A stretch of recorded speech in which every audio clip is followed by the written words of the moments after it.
হালদার যথেষ্ট ভদ্রভাবে ভিডিও করে, যথেষ্ট ভালোভাবে ভিডিও করে। আর পিউ হালদার কি পরবে, পোশাক না পরবে, সেটা কেউ কারোর কাছে জানতে চায় না। আর আমার দুটো ছেলে আছে বলে কি আমার কোনো লাইফ নেই নাকি, আমার কোনো ইচ্ছা নেই নাকি?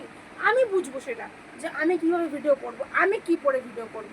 আমার আমার হাজব্যান্ডের কোনো সমস্যা নেই, আমার ছেলের কোনো সমস্যা নেই, আমার কোনো সমস্যা নেই। অতএব একদম চুপ। বাড়ির লোকেদেরও কোনো সমস্যা নেই।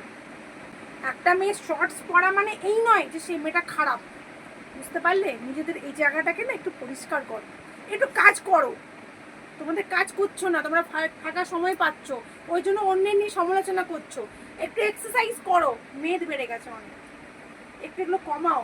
তখনই দেখবে যখন নিজের উপর খাটবে, আরো বেশি করে সময় দেবে, নিজের উপর কাজ করবে, তখন না এই যে অন্যকে নিয়ে উল্টাপাল্টা কথা বলা, গ্রুপ বানিয়ে সমালোচনা করা, ফেক আইডি বানিয়ে ব্যাড কমেন্ট করা, তখন কিন্তু এগুলো করবে না।